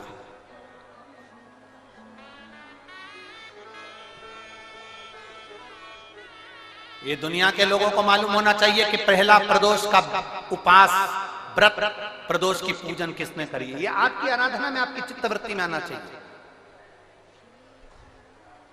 कि प्रदोष के दिन एक चावल का दाना चढ़ाने वाला कभी गरीब नहीं हो सकता, कभी भिखारी नहीं हो सकता, कभी दरिद्र नहीं हो सकता। जब तक मालूम नहीं हो ना, तब तक आप भटको। और जिस दिन तुम्हारा विश्वास शिव महापुराण पर हो जाए ना, जिस दिन तुम्हारा विश्वास शंकर जी की कथा पर हो जाए, और इतनी लाखों की संख्या में आप लोग आए हो, लाखों की संख्या में आप लोग आए हो, और करोड़ों की संख्या में लोग टीवी पर कथा सुन रहे हैं, करोड़ों की संख्या में, देश और विदेश में। एक निवेदन करूंगा, पूरे जितने चैनल वाले कथा सुन रहे हैं और जितने यहां कथा सुन रहे हैं, अगर शंकर की कथा पर विश्वास है ना, बाबा की कथा पर अगर भरोसा है, एक लोटा जल और एक बेलपत्री पर भरोसा है, प्रदोष काल में लगाए गए घी के दिए पर भरोसा है, बेलपत्री के वृक्ष के नीचे लगाए गए दिए पर भरोसा है, एक चावल के दाने पर अगर भरोसा है ना, तो ये विश्वास के साथ कहता हूं, 6 महीना 8 महीना साल 2 साल में आपके पास में बाबा इतना भंडार भर देगा कि आप भी शिव महापुराण के यजमान बनोगे। आप भी ये शिव पुराण का हम सुनील जी को धन्यवाद दे रहे थे कल भी कि सुनील जी, और सुनील जी कह रहे थे गुरु जी ऐसा आशीर्वाद दे दो कि हर साल 2 साल में कथा करवाते रहे। हमने सुनील जी से कहा, सुनील जी शंकर भगवान की कथा का सबसे बड़ा एक फल है और एक नियम है कि जो इस कथा को करवा लेता है ना, वो लाइन लगाकर फिर खड़ा हो जाता है कि एक कथा हमें वापस मिले। ये नियम है इस कथा।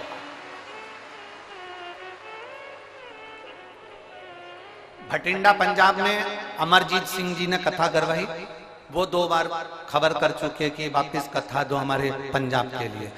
अभी कथा कर आए सिरसा तारा बाबा की कुटिया में, वहां कांडा परिवार ने कथा करवाई, उन्होंने फिर आकर कह दिया कथा दीजिए। सुनील जी, हम आपको भी कहते हैं, आप तो अभी बोल रहे हो कि कथा दीजिए, पर बाबा की कृपा, ये नियम है कथा का। जो एक बार जजमान बन जाता है मेरा बाबा, उसको इतना देना चालू करता है। और केवल जजमान से मतलब नहीं है, जो दिल से पंडाल में बैठकर दिल से सुन ले, 5 दिन की हो 7 दिन की हो, आसन लगाया वहीं पर सो रहा है, वहीं बैठ रहा है, वहीं खा रहा है।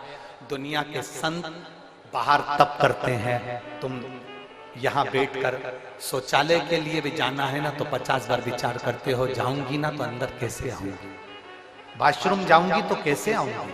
पानी ज्यादा नहीं पीते हो क्योंकि मेरे को वॉशरूम जाना पड़ेगा, ज्यादा खाते नहीं हो कि मुझे शौचालय के लिए जाना पड़ेगा। बार बार तुम अपनी इंद्रियों को कंट्रोल में रखते हो।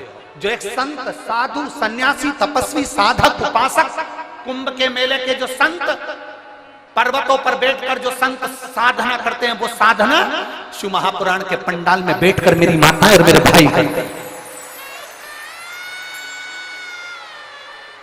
आप इतना भोजन नहीं करते कि आपको बार बार शौचालय के लिए जाना पड़े, आप इतना पानी नहीं पीते कि आपको बार बार वॉशरूम के लिए जाना पड़े। आप अपने शरीर को, अपनी इंद्रियों को केंद्रित कर कर रखते हो, क्योंकि जाऊंगी ना, इतना बाहर निकल कर जाऊंगी तो वापिस आने में टाइम लगेगा, मैं कथा छूट जाएगी, जगह कोई ले जाएगा। अपनी इंद्रियों को कंट्रोल में कर रहा। इतना तो कोई साधु नहीं कर सकता, इतना तो कोई संत नहीं कर सकता, इतना तो कोई सन्यासी नहीं कर सकता। संत, साधु, सन्यासी, तपस्वी, कई वक्ता, कथाकार, जिनसे एसी के रूम नहीं छूटते, जिनसे 4 व्हीलर गाड़ियां नहीं छूटती, वो भी इतना सन्यासी का जीवन नहीं जी सकते जितना आप जी रहे हो, जितना आप जी रहे हो।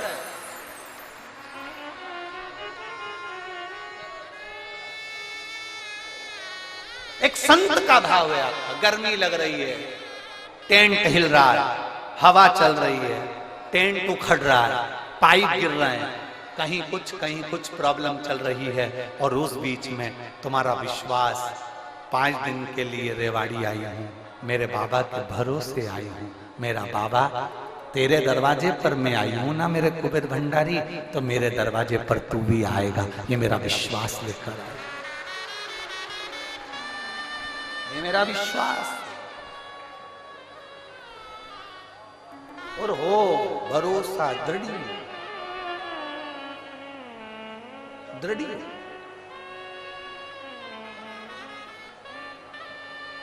वो कहते हैं ना, तुझसे मिलने के लिए तेरी कसम। ये मेरे बाबा से मिलने का ये केंद्र बिंदु है शिव पुराण की कथा। ओम मेरे भोले तेरा सहारा है, मेरे भोले तेरा सहारा है, मेरी नैया का तू किनारा है, मेरी नैया का तू किनारा। तुम्हारे नजदीक में जब कथा हो चले जाना उसकी चौखट पर, 5 दिन 7 दिन पड़े रहे उसके दरवाजे पर, तारने वाला हो और फिर कहेंगे खाली नहीं जाओ, खाली नहीं, खाली जा ही नहीं सकता। अगर खाली गए होते तो ये इतने सारे पत्थरों का ढेर नहीं लगता जो अंदर भरे पड़े। एक पत्र है देखिए,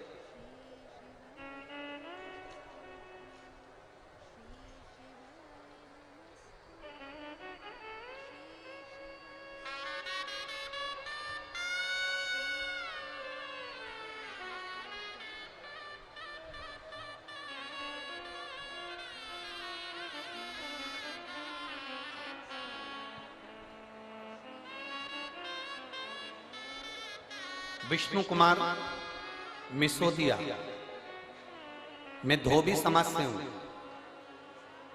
पत्नी पिंकी देवी नीम का थाना राजस्थान से आया। कहीं बैठे हो तो हाथ हिला सकते हैं, हाथ हिलाओ एक बार।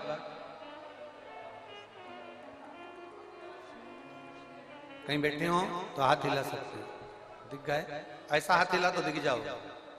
हाँ ठीक है, दिख गया, दिख गया, ठीक है।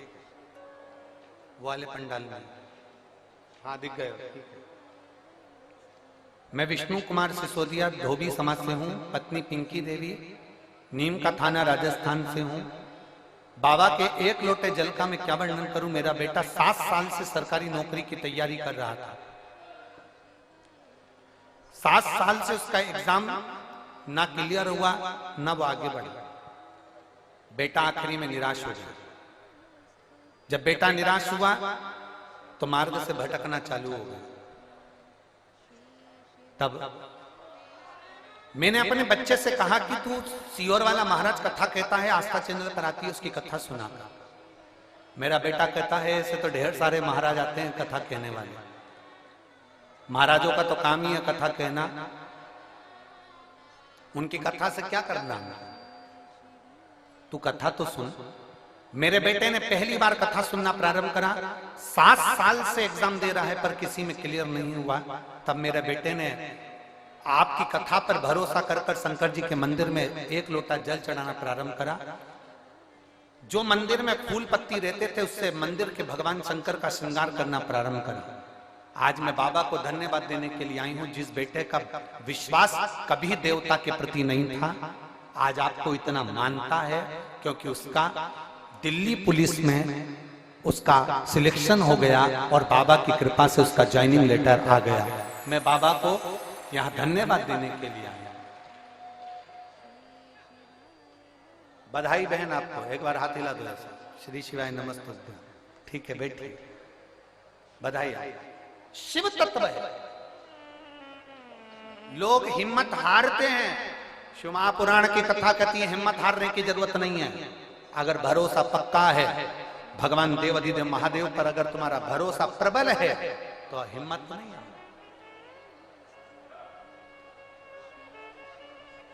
क्यों हिम्मत?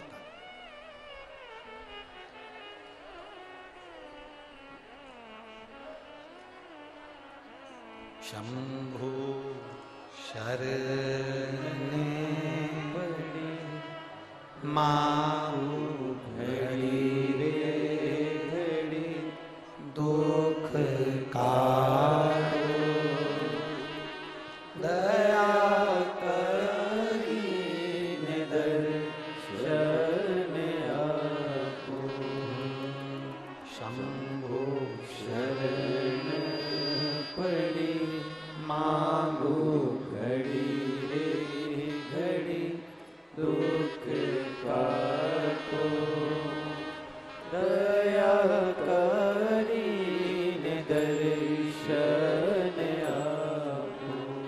शिव तत्व की प्राप्ति हो। एक बार भगवान शंकर की अविरल भक्ति को धारण कर कर देते, ढोंग से दूर हो जाओ, प्रपंच से दूर हो जाओ, छल से दूर हो जाओ, बेईमानी से दूर हो जाओ, प्रपंच से दूर हो जाओ। दुनिया के लोग तुम्हें बहुत सारा आडंबर कर कर तुम्हें खींचने का प्रयास करेंगे, पर आज की पीढ़ी पढ़ी लिखी पीढ़ी है, आज की पीढ़ी विद्वत्ता की पीढ़ी है। और हम फिर निवेदन करेंगे, तुम्हें आडंबर में नहीं फंसना, तुम्हें ढोंग प्रपंच में नहीं फंसना, तुम्हें ढकोसले में नहीं जाना, तुम्हें अंधविश्वास की ओर नहीं जाना, कहीं मत जाओ। कोई तुमसे कहे कि यहाँ आ जाना मैं तुम्हारा ये काम कर दूंगा, वहां आ जाना मैं तुम्हारा ये काम कर दूंगा, ना ना ना ना, कहीं मत जाओ। तुम तो अपने घर के नजदीक में जो शिवालय है, तुम्हारे घर के पास में जो शंकर का मंदिर है, तुम तो वहां जाओ, एक लोटा जल चढ़ाओ, बुआरी लगाओ, झाड़ू लगाओ, सेवा करो, अर्चना करो, और जिस दिन मेरा कुबेर भंडारी तुम्हारी झोली भर दे, उस दिन तुम कुबेरेश्वर धाम आ जाना। ये बात कृपा करे और इतना दे मेरा कुबेर भंडारी, तुम्हारे को इतना झोलियों में भर दे कि तुम भी अपने नगर में, अपने गांव में, अपने शहर में शिव महापुराण की कथा करने के लिए लालायित रहो। ये शिव अपने स्थान पर बैठकर भगवान देवादिदेव महादेव से अपने दिल की बात बड़े भाव के साथ, आनंद के साथ में कहिए, दिल से प्रार्थना करिए बाबा से।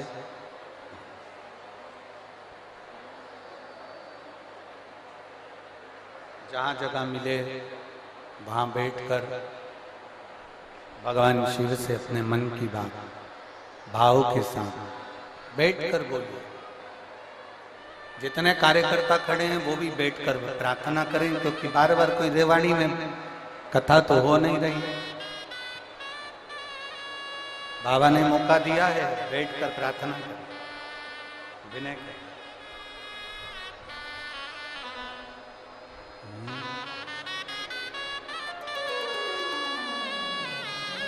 दिल से निवेदन करें, दिल से प्रार्थना, बाबा से दिल से भाव से बाबा से प्रार्थना।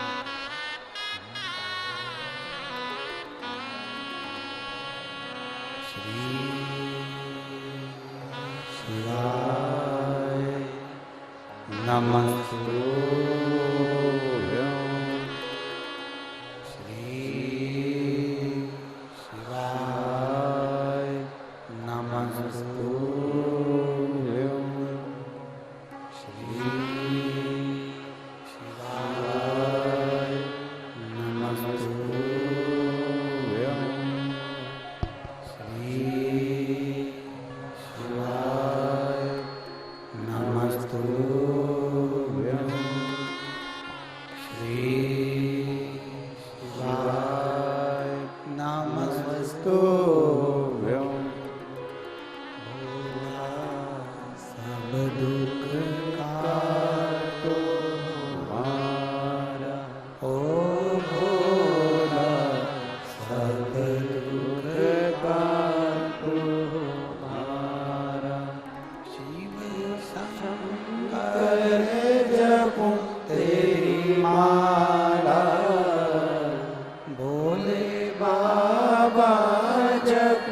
तेरी माला भोला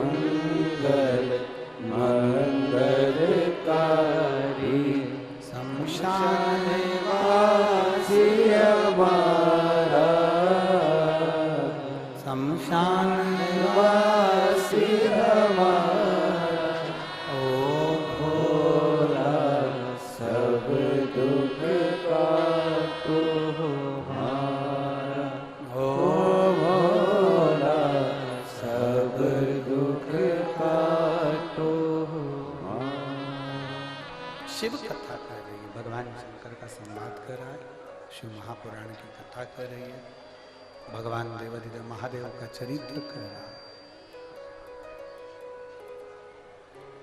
बिंद ने सूर्य भगवान जब अस्त हो रहे हैं, अंधेरा छा रहा है, प्रकाश कम हो रहा है, तब बिंद ने अश्व को रोका और सूर्य नारायण बालक का रूप रखकर काशी चले। एक बच्चे का रूप रखकर भगवान एक बच्चे का रूप रखकर काशी में चले गए, जहां पर अगस्त ऋषि बैठकर भगवान शंकर की आराधना कर रहे हैं।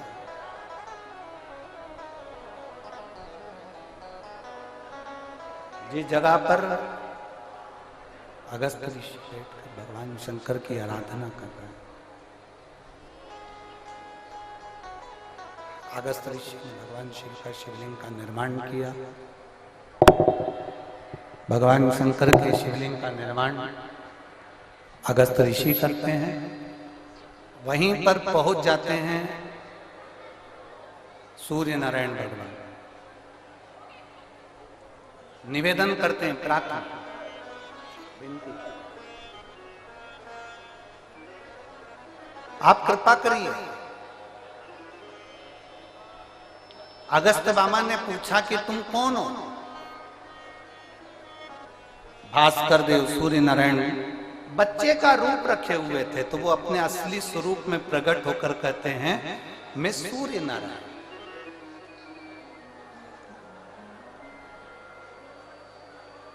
ना तो मैं प्रकाशित हो रहा हूं और ना मैं डूब रहा हूं। एक प्रदोष का समय, प्रदोष काल में मुझे अटका दिया उस विंध्य ने। आप कृपा करिए।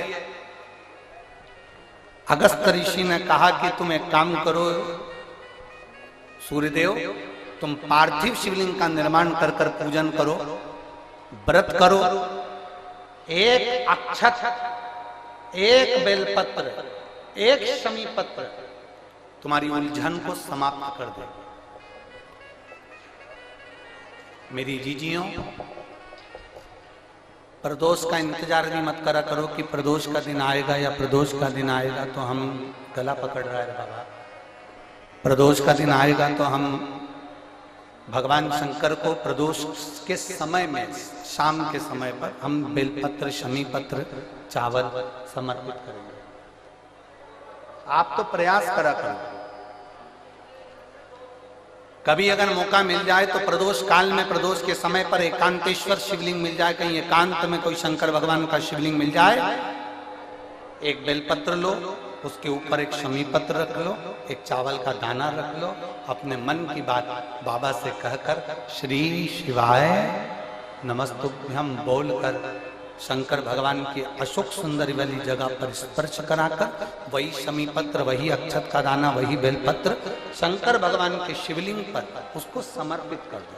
समर्पित करते समय ये जो डंडी का मुख है, ये जहां जलाधारी होती है, पानी बहता है, उस ओर डंडी का मुख होना चाहिए। जिधर पानी बह रहा है उधर से करो।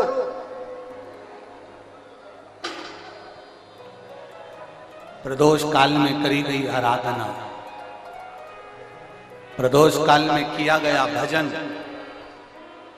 केवल प्रदोष के दिन ही नहीं, प्रदोष काल में कभी भी शंकर को याद करो। वैसे तो शंकर भगवान को याद करने के लिए कोई समय निश्चित नहीं किया गया कि इस समय शिव जी को याद करना। मौत का और महाकाल का आने का समय कभी निश्चित नहीं होता। मौत आने का समय भी निश्चित नहीं होता, कब व्यक्ति की मृत्यु हो जाए, कब प्राण छूट जाए, कब बीपी शुगर कभी गड़बड़ हो जाए, कब किसको कौन सा रोग हो जाए, कब किसी को अटैक आ जाए, कोई समय का भरोसा नहीं है। मौत का जैसे समय नहीं होता, उसी तरह महाकाल के भजन का, शंकर भगवान के गुणगान का, शिव जी की भक्ति का कोई समय नहीं है। तुम जब पुकारो मेरा देवाधिदेव महादेव तुम्हारे सामने खड़ा है। तुम जब पुकारो, बोल बम का नारा है, बाबा है सहाय, सारी समस्या का हल एक लोटा जल। तुम जब उसको पुकारोगे तब वो तुम्हारे सामने आकर खड़ा। सूर्य नारायण ने पुकारा, सूर्य नारायण ने पुकारा। अब सूर्य नारायण तो पुकारने में लग गए, बोलने में लग गए। अगस्त ऋषि ने जाकर विंध्य पर्वत से कहा कि तुम अपनी आकृति को छोटा करिए, देवताओं को कष्ट हो रहा है। तब विंध्य पर्वत ने अपनी आकृति छोटी करी। सूर्य देवता भगवान शंकर का साधुवाद करे। शंकर भगवान ने आकर सूर्य नारायण को दर्शन दिया। भगवान देवाधिदेव महादेव ने कहा, सुनो भास्कर देव, सूर्यदेव, तुमने मेरी आराधना प्रदोष के समय पर अपने अश्वों को रोककर मेरी आराधना करी है। भास्कर देव, सूर्यदेव, संसार का कोई मनुष्य प्रदोष के दिन, प्रदोष काल में जब मुझे पुकारेगा, केवल मेरे नाम का उच्चारण कर कर मुझे पुकारेगा, शंकर भगवान कहते हैं उसी क्षण मैं उसके नजदीक में पहुंच जाऊं। उसी क्षण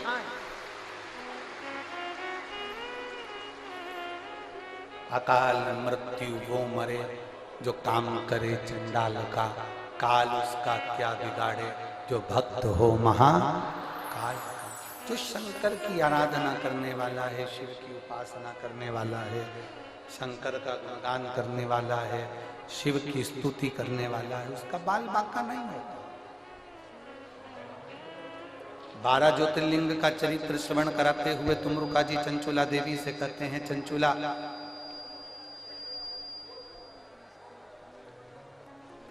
प्रथम सोमनाथ जी का वर्णन करते हुए कहा, चंद्र को काया का रोग हो गया था जिसको देवाधिदेव महादेव ने मुक्त किया। दूसरा वर्णन आता है मल्लिकार्जुन का, कार्तिकेय बाबा रुष्ट होकर चले जाते हैं। रुष्ट कार्तिकेय बाबा को मनाने के लिए शंकर पार्वती जी ने मनाया, तो भगवान षडानंद कार्तिकेय को मनाने के लिए पहुंचे तो मल्लिकार्जुन के रूप में पूजा। दूषण नाम के राक्षस का संहार कर कर भगवान शंकर महाकाल बनकर प्रकट हुए। विंध्य नामक पर्वत के तप करने पर भगवान शंकर प्रकट होकर ओंकारेश्वर के रूप में विराजमान हो गए। नर नारायण के तप करने पर भगवान शंकर केदारेश्वर बनकर प्रकट हो जाते हैं। कुंभकर्ण की पत्नी करकटी, करकटी का पुत्र भीम, जो सारे यज्ञ अनुष्ठान दान पुण्य सब बंद करवा देता है, तो शंकर भगवान आकर उसका संहार करते हैं, तो भीमा शंकर बन जाते हैं। अगला वर्णन आया है काशी विश्वनाथ। मनु शत्रुपा ने तप कर कर भगवान शंकर को यहां पर विराजमान करा, विश्वनाथ के रूप में विराजित। फिर वर्णन आया है त्र्यंबकेश्वर। गौतम बाबा पर गौ हत्या का दोष लगता है, ब्रह्मा विष्णु महेश आकर एक लिंग के रूप में विराजमान होकर उनको दर्शन देते हैं और गौ हत्या के दोष से मुक्त करते हैं। अगला वर्णन आया है श्री वैद्यनाथ। रावण भगवान शंकर को लेकर जा रहा था, लघु शंका लगने पर संध्या वंदन करने के भाव से रुका, शिवलिंग नीचे रख दिया, उठा नहीं, वो वैद्यनाथ जी के रूप में विराजमान हो। अगला वर्णन है नागेश्वर। दारुक नाम के असुर का संहार कर कर भगवान नागेश्वर के रूप में विराजमान हुए। फिर वर्णन आया है रामेश्वरम। राम जी ने लंका पर चढ़ाई करने से पहले भगवान शंकर की आराधना करी, एक लोटा जल समर्पित करा, शिव जी रामेश्वर के रूप में विराजमान हुए। फिर वर्णन आया है श्री कृष्णेश्वर। सुधर्म नाम के ब्राह्मण की 2 धर्म पत्नियां थी, एक सुदेहा एक घूष्मा। सुदेहा की यहां संतान नहीं हुई, घूष्मा की यहां औलाद थी। सुधर्म ने घूष्मा से कहा कि तुम्हारे गर्भ से अगर औलाद हो गई है तो ये औलाद तुम सुदेहा को दे दो, तुम्हें दूसरी औलाद हो जाए। सुदेहा को संतान दे दी। सुदेहा ने संतान को पाल पोस कर बड़ा करा, उसका विवाह कर दिया। उसका विवाह होने के बाद बहू आ गई। बहू को मालूम पड़ा कि मेरी असली सास तो घूष्मा है। सुदेहा को पूछना बंद कर दिया। सुदेहा को क्रोध आ गया, अपने बेटे के तलवार से टुकड़े कर कर कपड़े में बांधकर तालाब में फेंक दिया। घूष्मा ने 1 महीना हो गया था अपने बेटे को नहीं देखा, 1 हफ्ता हो गया बेटे को नहीं देखा। अपने बच्चे का दर्शन नहीं कर पाई।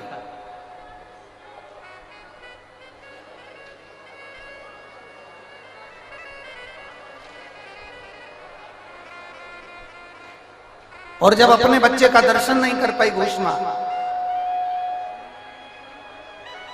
जब अपने बेटे का दर्शन नहीं करा घूष्मा ने, तब पार्थिव शिवलिंग का पूजन कर कर विसर्जन कर रही है।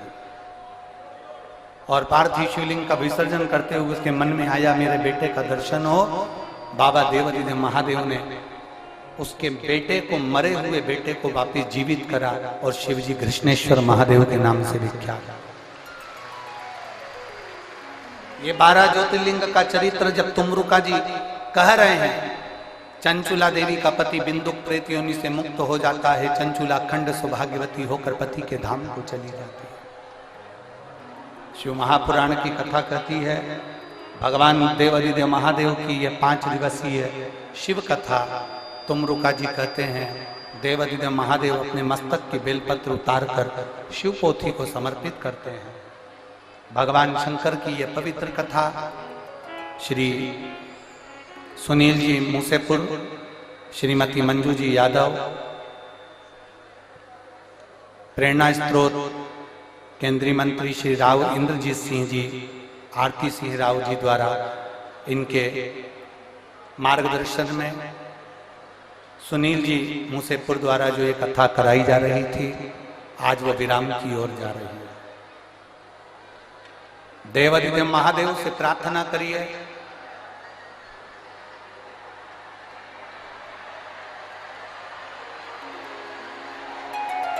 भगवान देवादिदेव महादेव से निवेदन करिए, प्रार्थना करिए कि भगवान शंकर आप सभी के मन के भाव को पूर्ण करें। ये पवित्र कथा रेवाड़ी की पवित्र भूमि पर हो रही थी, जो आज विराम की ओर जा रही है।